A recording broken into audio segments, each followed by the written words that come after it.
umuntu akaza akakubwira ngo uriya ni mubi akazaharura ingeso wavuyemo kera cyangwa se wo kuyagiraga tamenye ko wakijijwe wowe warabaye umukristo. Yes. Aravuga ati jewe ikibazo tugirana n'umugabo kinini ngiyo tuvuze ngo tugiye gufasha iwabo turabafasha noneho haza ikibazo kireba iwacu. The Voice of Youth. Nakoze cyane umwaka urimo ibintu byinshi, harimo challenge, harimo ibyiza, harimo ibibi, harimo ibintu byinshi cyane umwaka. Ikaze kandi mu kiganiro The Voice of Youth tubagezaho buri cyumweru hano muri Sydney. Uyu munsi rero akaba ari umunsi udasanzwe aho turi kumwe n'umubyeyi wacu hano, tukaba dufite ibiganiro yaduteguriye agiye kutugezaho kuri uyu munsi wa none. Ariko mbere yuko tubagezaho topic yacu turabanza tumusabe kugira ngo atwibwire. Murakoze munyamakuru kuduha umwanya wo kuganira. Nitwa Runezerwa David, ndi umupastori, ndi umushumba mukuru w'itorero Singe Hosanna Church muri Australia. Ndubatse, mfite umudamu umwe n'abana 4. Ndashima Imana kuko mwatekereje ko tugomba kuganira kuri iki kiganiro. Tubwiye yuko uri umushumba w'itorero Singe Hosanna, kandi mu by'ukuri topic yacu uyu munsi n'ubundi irebana n'iby'ikanisa. Topic yacu muri make iravuga ngo ni izihe mbogamizi itorero rifite kuri uyu munsi wa none cyangwa se muri ibi bihe tugezemo. Ariko tutaranjiramo neza, reka mbaze nkubaze Singe Hosanna, watubwira more about Singe Hosanna k'itorero? Singe Hosanna ni itorero rishasha, navuga ngo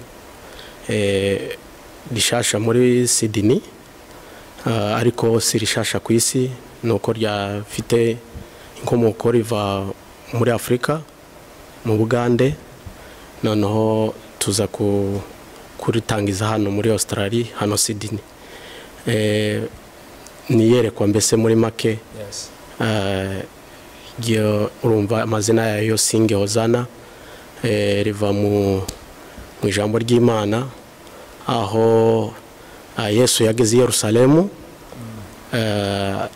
baza kumwakira bazanye amashami y'imikindo batera hejuru bavuga ngo hahirwa mu izina ry'Uwiteka. Yes.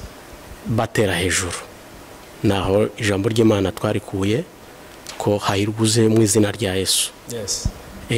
Batera hejuru, abaririmbyi bararirimba, abamarayika bo mu ijuru baririmba bavuga ko hahirwa mu izina ry'Uwiteka. Sawa, murakoze cyane kudusobanurira byinshi ku itorero rya Singe Hosanna. Rero twinjira muri topic yacu. Imbogamizi cyangwa se challenge itorero rifite kuri uyu munsi wa none. Ubwo muragera n'igihe mutugereranyirize mbese no mu bihe byashize kugeza ubu nyine. Sawa, murakoze cyane, umwanya n'uwanyu. Murakoze kuduha ijambo. Imbogamizi itorero rifite muri kino gihe cya none, igihe cy'imperuka, Paulo yandikiye Timoteyo wa 2 ibice 3 ku murongo wa 1, muraza kubisangaho aho ijambo ry'Imana rigaragaza ibigaragaza Paulo yabwiraga Timoteyo ko ni igihe kizaba ari igihe cy'imperuka, abantu bazabikunda, bakunda impiya, indashima, n'ibindi yagiye avuga muri ico gice cya 3. Yes. Ariko reka tubanze duhere ni mu bice bibiri, twabifata mu bice bibiri. Tugafata mu gice cya mbere ni kirebana n'ubuyobozi. N'ubuyobozi navuga ngo abapastori cyangwa se ubuyobozi bw'itorero cyangwa se abarida b'itorero. Ibindi bice bigaturuka ku bakristo. Yes. Ku bakristo icya mbere reka mbari bomberaho nuko hari umuntu ava iri iwacu twari dutuye, twari dufite amatorero menshi tuvamo, navuga ngo bita ama denomination. Yes. Akaza yagera ino abafite denomination cyangwa se doctrine, yaba yarimo mu itorero ryo nimba ari umu methodiste, ubwo n'urugero ndanze. Yes. akaza yagera hano akumva ko yakwimuka agakurikiza nka kwa kundi itorero nka kwa kundi metodiste yakoraga iwabo cyangwa se sepak ko yakoraga muri Kongo cyangwa se iri torero yabagamo uko ryari rimeze nuko ryakoraga kuko buri torero rigira doctrine yaryo ni ukuvuga ngo twizera Yesu Kristo ko niwe banze ni itorero rishingiye kuri Yesu Kristo ariko nanone rikagira amadoctrine yayo. Amatorero yose ya Kristo afite uburyo akora, ni ukuvuga ngo yibanda kuri Yesu Kristo niwe fondation, ariko nanone bakaza bafite amadoctrine yabo. Noneho yaza mu itorero tuvuge runaka, yabona ukuntu ibintu bimeze, yabona uko babigenza, akavuga ngo siko twabigenzaga. Noneho yagera hano yavuga ati se ibi bintu bayi bakora, reka mvuge ku rugero. Ino n'abana batoya babaha amasakaramentu cyangwa se umugati. Ariko bashingira ku ijambo ry'Imana. Bashingira ku ijambo ry'Imana ko nimba uri umukristo n'umwana wawe ari umukristo, nta mpamvu yo kwima umwana Saint Seine cyangwa se ifunguro ryera.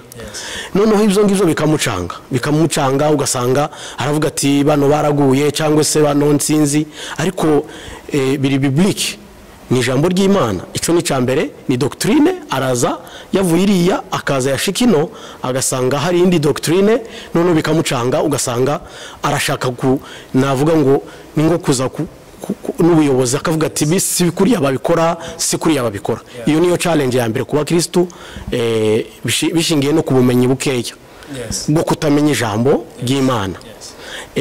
Ikindi navuga kuba Kristo ni systeme ya kino gihugu itandukanye na systeme n'abira bihugu twari turimo iwacu. Ugerino ugasanga umupastori niwe ubwiriza buri cyumweru. None wakibaza zivuga se bite nta wundi muntu ushaka kubwiriza?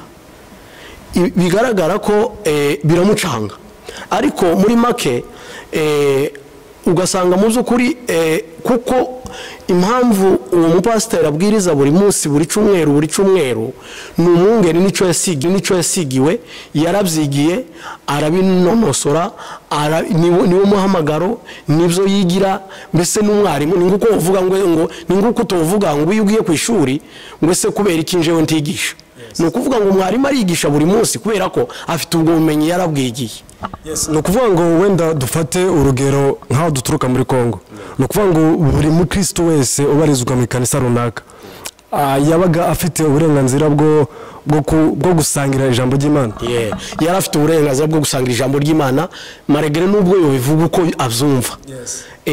Tuvuge ku rugero, hari ngi cyanditswe mu Bakorinto ba mbere ibice 14 ku murongo wa 34 havuga ngo bagore bacecekere mu materaniro.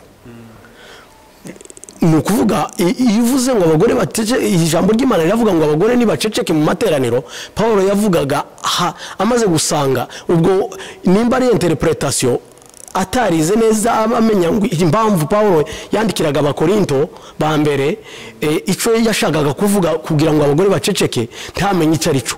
Iyo rero iyo ugiye ku ishuri wiga eske Paulo yabivuze abikuye kuki? Noneho umuntu w'iwacu abivuga gusa akabisoma yarangiza akicecekera.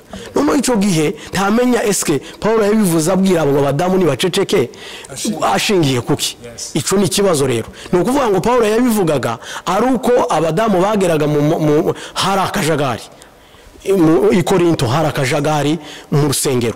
Bagera mu rusengero abagore bagahaguruka kama yihijambo akavuga ugasanga barashakuje. None ugarababwira ati ni muceceke. Ni circonstances zatumaga ababwira ngo ni mucecekere mu materaniro. Ndetse ni mugira ico mushaka kubaza muje kukibariza mu rugo. Ariko ntibishaka kuvuga ko umugore agomba guceceka. Harane ababikura aho ngaho bakavuga ngo abagore ndi bagomba kubwiriza. Oya, bagomba kubwiriza kuko nabahamya. Usomye ibyakozwe n'indumwa aho bamaze kwakira umwuka wera barahagurutse bose baravuga. Hariho abatandukanye bava mu ndimi zitandukanye, bava mu mihanda itandukanye, mu turere dutandukanye, bavuga indimi zitandukanye, n'abagore bari barimo. ni ukuvuga ko umuhamya cyangwa se umutemo cyangwa se umuhamya uhamya Yesu ntibisaba ngo abe umugore cyangwa umuhamya wundi ni umuntu wabonye. Nimba wabonye ibya Yesu uri umugore urabivuga, nimba wabonye ibya Yesu uri umugabo urabivuga. Ni ukuvuga iki? Ni ukuvuga ngo hari n'ikibazo cy'ubumenyi buke nacyo kigatuma hazamo confrontation, akavuga ngo nanje nakagombye kubwiriza, ariko mu by'ukuri hano muri kino gihugu habwiriza umuntu wize, yaba ari umugore cyangwa ari umugabo agapfa kuba yarize arabyemerewe. Arabyemerewe, ni ukuvuga ngo arigisha ibyazi akanabitangira reference akavuga nuko bimeze, ni ukuvuga ngo arabizi. Icyo nacyo kikaba challenge.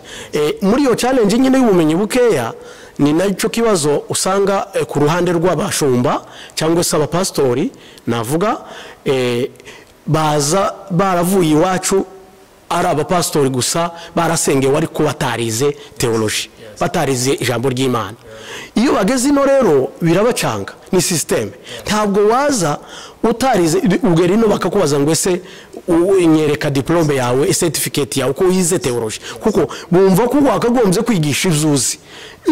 Biranabatangaza, navuga ngo biranabatangaza abino iyo vuga ngo karigisha atarize theology. Nico naco kikaba ikindi kibazo, none hagabamwo confrontation. No kuvuga akaba confrontation yabo bize kuvuga ngo ni gute yigisha atarize. Kandi muri make nose ko bava iyo ngiyo muri ivyo bihugu bindi ari abapasiteri baba abapasiteri mu buhe buryo? Abo mupastori ariko yasengewe, ico nico ni fact, aza yasengewe. Ariko hari abasengerwa badafite notion ya theology. Ico niyo challenge ya mbere.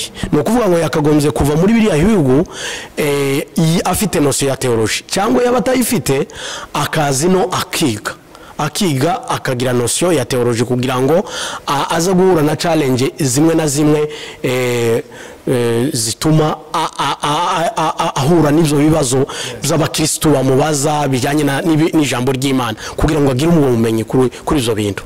Yes, iyo ngiyo akaba ari challenge ya kabiri ubashe kuba wenda watubwira.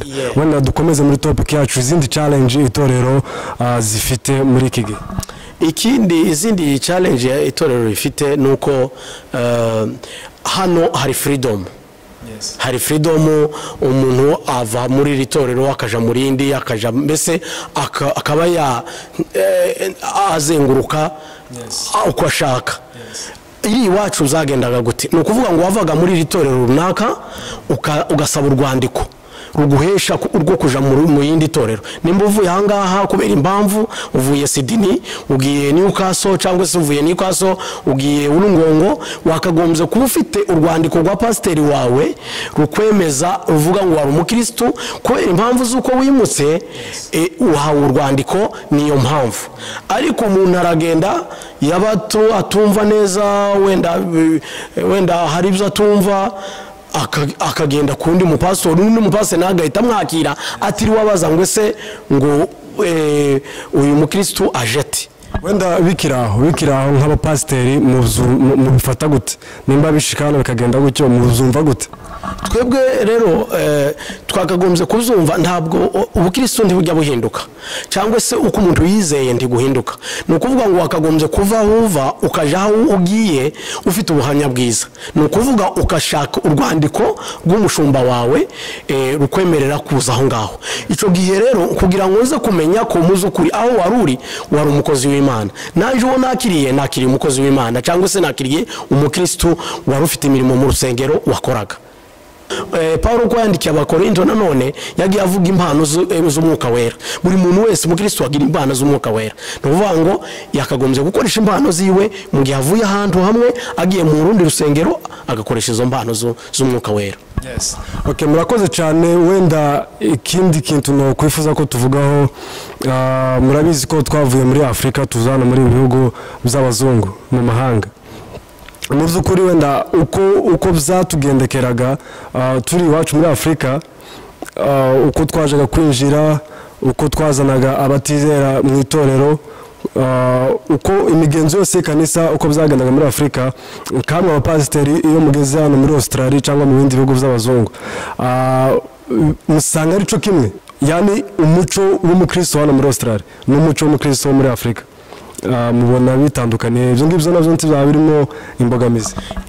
Urakoze cyane ubu ikibazo cyiza cyane mu zukuri ico naco ni ikindi ni imbogamizi mu mbogamizi dufite iri iwacu dufite uko twitwaraga uko twambara n'ubwo n'urugero uko twitwara uko tuvuga tugira gute gutandukanye no kwahangaha hano umuzungu hari gihe ubona comportement yashizemo amaherena agashiramo ku mazuru ubona umukristo akagira gute noneho iyo bageze ino iyo umuntu aravuga ati bariya n'abapagani ariko nyamara ubona umurimbo usanzwe kandi ugasanga n'umukristo arakomukozi noneho izo navyo n'izindi mbogamizi usanga tugacirana imanza ducirana imanza dore ko uriya yigize yaje yambaye amaherena yaje yagira kandi mu zukuri ibyo ngibyo ntaho bihuriye n'ubukristo kuko ubukristo ni mutima harigiya abazungu usanga babiyambariye utuntu tugufi ibyo ndi ndacu bibabwiye kwambara ibintu bigufi biroroha ndacu bibatwaye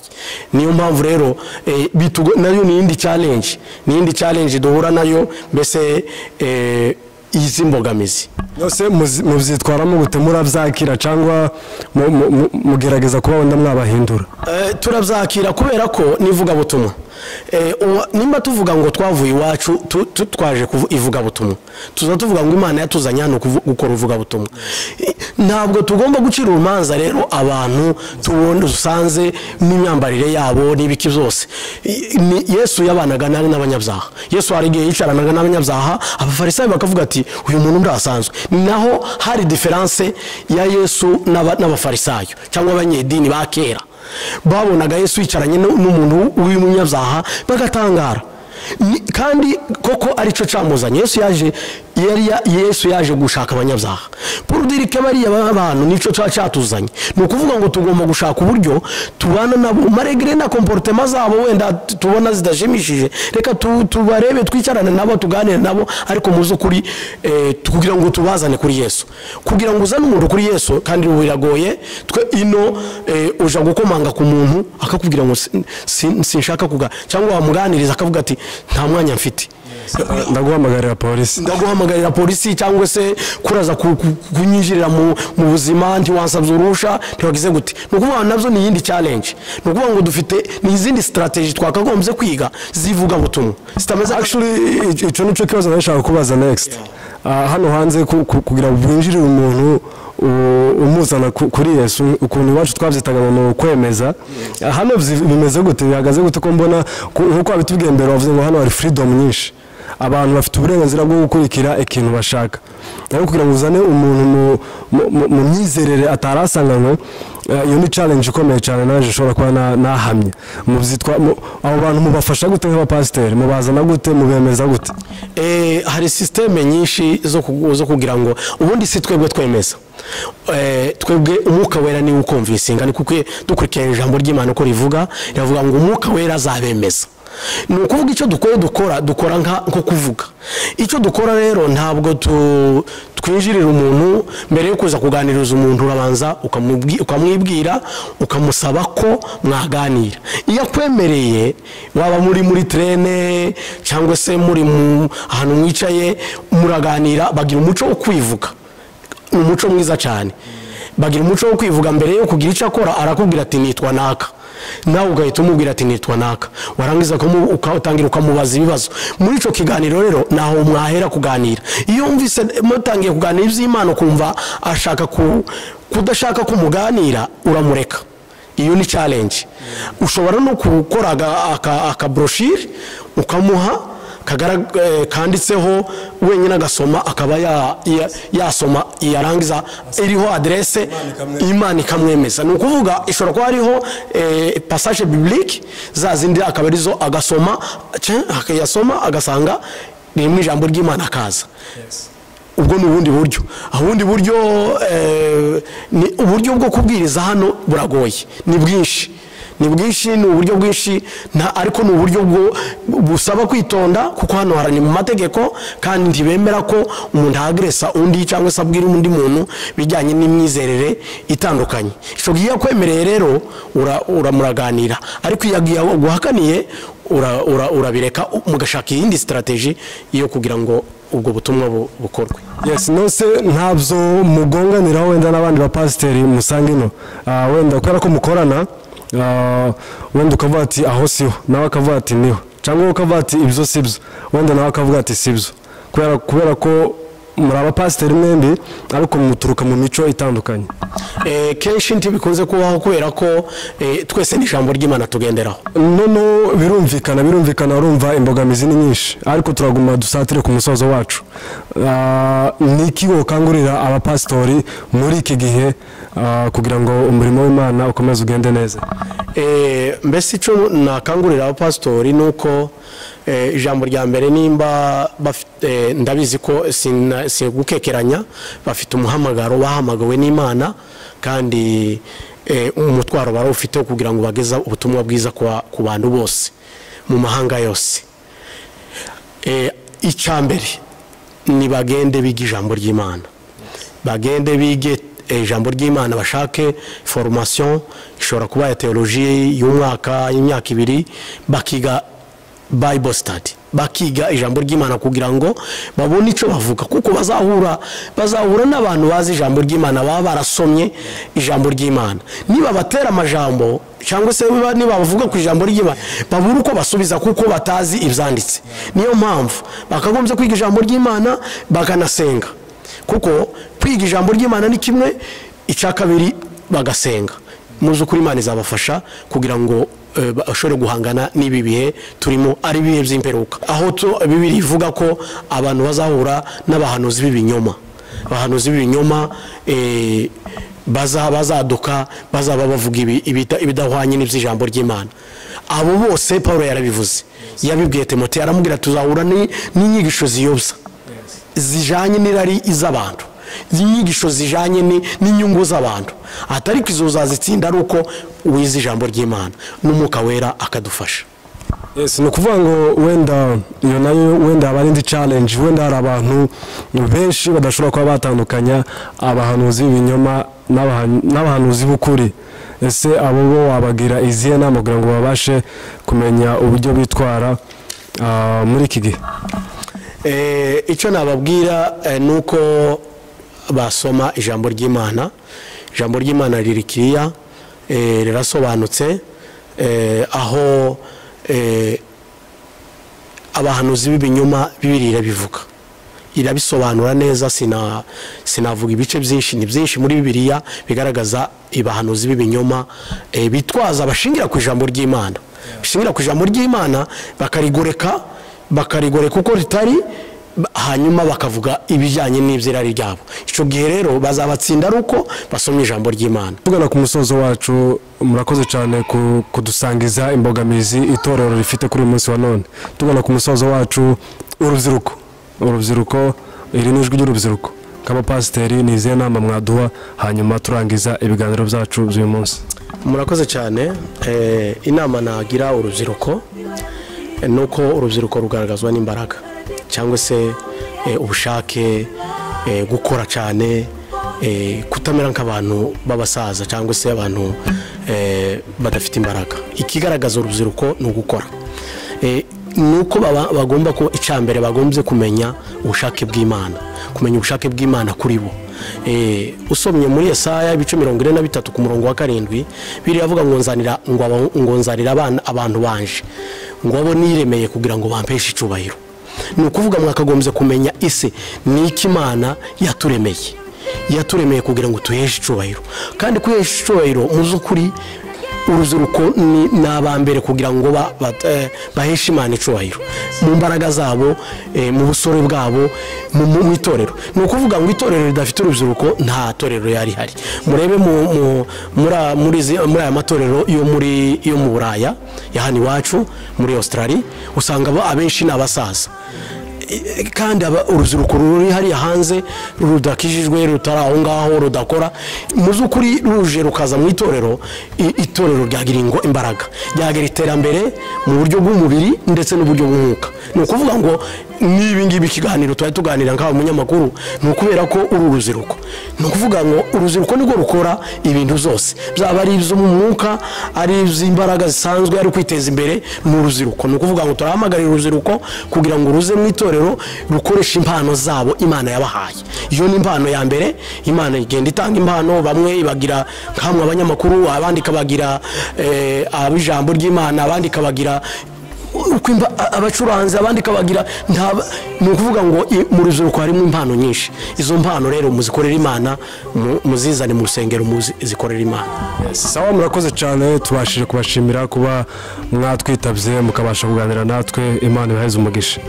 Twadushimira rero n'inshuti n'abavandimwe bakurikirana The Voice of Youth ibi byose ni mwebwe tubikesha kuba mudukurikirana mugire ibihe byiza Imana yo mu ijuru ibaheze umugisha.